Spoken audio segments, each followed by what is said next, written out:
thématique retenue cette année concerne donc la participation des enfants dans notre quotidien professionnel. C'est que l'enfant est une personne. Et du fait qu'il naît, il a des droits. Si ce droit est bien ancré dans la Convention de l'ONU relative aux droits de l'enfant, il en est parfois différemment dans nos pratiques. Les enfants et les jeunes considèrent qu'il y a peu de possibilités réelles de participation à l'école. La participation, c'est respecter la diversité des jeunes et c'est un travail quotidien. Il faut changer encore beaucoup notre manière de penser. On y croit, mais il faut le concrétiser. Je crois, mesdames, messieurs, que les jeunes d'aujourd'hui sont prêts à ne jamais hésiter et à tout oser. C'est notre devoir de les aider. La participation mène à des solutions plus solides, plus durables. Alors c'est plus compliqué, mais ça vaut vraiment la peine parce qu'au final, on arrive à quelque chose qui tient.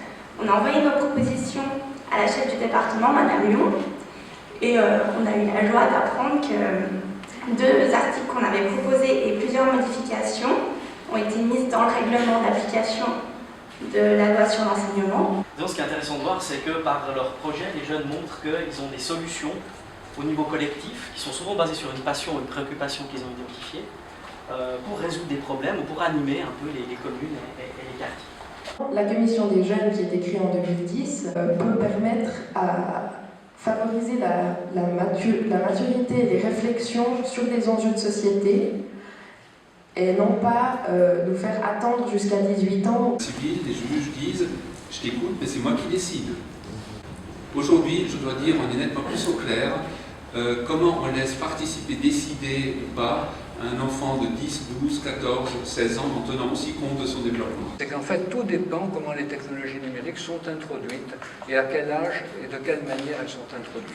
Ou l'ado qui a toujours la main sur le téléphone mobile, qui tremble quand le téléphone sonne parce qu'il craint de ne pas décrocher assez vite.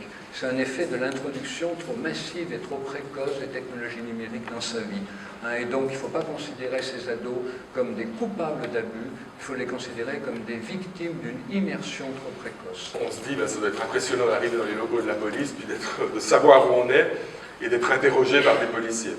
Mais cette pression sociale, elle a lieu à chaque fois qu'il y a un challenge entre un adulte et un enfant par rapport à sa situation. Pour le monde judiciaire, c'est déjà une méthodologie qui évite de traumatiser l'enfant par l'audition, une audition inappropriée. Il est important pour son équilibre plus tard, quand il y repensera à l'âge adulte, de dire qu'il a pu donner son avis dans cette procédure. À chaque génération, le soin de trouver la meilleure formule et qu'il ne faut en tout cas pas se dire que parce que la précédente a fait comme ça, on doit faire de la même façon. Je pense qu'il ne faut surtout pas vous poser la question de quel cadre législatif. Vous devez, il faut les bousculer.